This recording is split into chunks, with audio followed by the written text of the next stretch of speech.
కార్యక్రమాన్ని కూడా టీఆర్ఎస్ పాలన లోపల రూట్లు పడవడం జరిగింది. ప్రధానంగా తెలంగాణ రాష్ట్రం లోపల గత ప్రభుత్వం యొక్క మరి ఘోరమైనటువంటి తప్పిదాలు నిర్ణయాలు మొత్తం ఒక్కొక్కటిగా వెలుగు చూస్తూ ఉన్నాయి.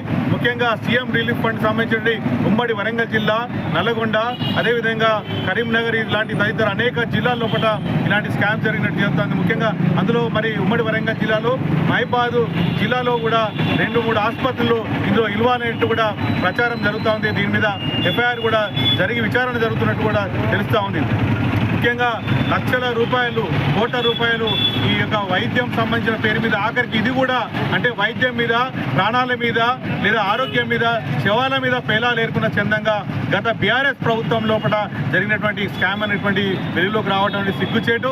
దీని మీద తక్షణమే సమగ్ర విచారణ జరిపి ఇందులో బాధ్యులైనటువంటి మరి వైద్యుల పాత్ర మీద, హాస్పిటల్ పాత్ర మీద, బీఆర్ఎస్ నేతల పాత్రల మీద, అదేవిధంగా మాజీ బీఆర్ఎస్ ప్రజాప్రతినిధుల పాత్ర మీద, ముఖ్యంగా మహబూబాబాద్ ప్రాంతంలో మాజీ శాసనసభ్యుడు శంకర్ నాయక్ పాత్ర మీద కూడా సమగ్రంగా విచారణ జరపాలని చెప్పి సిపిఐ పార్టీ పక్షాన డిమాండ్ చేస్తూ మొత్తంగా ఆఖరికి ఇది కూడా వదిలిపెట్టకుండా 10 సంవత్సరాల యొక్క విషపూరితమైన పరిపాలన దేశం రాష్ట్రంలో పడ్డ విధ్వంస పాలన బీఆర్ఎస్ పాలన కొనసాగింది. ఇది ఒక మచ్చుతునుగా ఇప్పటికే చాలా పెద్ద ఎత్తున అనేక రకాలుగా జరిగినాయి. అందుకు సంబంధించినటువంటి రాబోయేటువంటి మహబూబాబాద్ నియోజకవర్గంలో కూడా పెద్ద ఎత్తున భూ స్కామ్ జరిగింది. అదేవిధంగా అభివృద్ధి పనుల స్కామ్ జరిగింది. ఆఖరికి చివరికి ఈ స్కామ్ కూడా జరిగింది. దీని మీద తక్షణమే రాష్ట్ర ప్రభుత్వం, ముఖ్యమంత్రి రేవంత్ రెడ్డి గారు సీరియస్గా చర్యలు తీసుకొని ఈ యొక్క ప్రజలకు సంబంధించినటువంటి ప్రజారోగ్యాన్ని కాపాడాలి, ప్రజానిధులను కాపాడాలని చెప్పేసి సిపిఐ పార్టీ పక్షాన డిమాండ్ చేస్తున్నారు.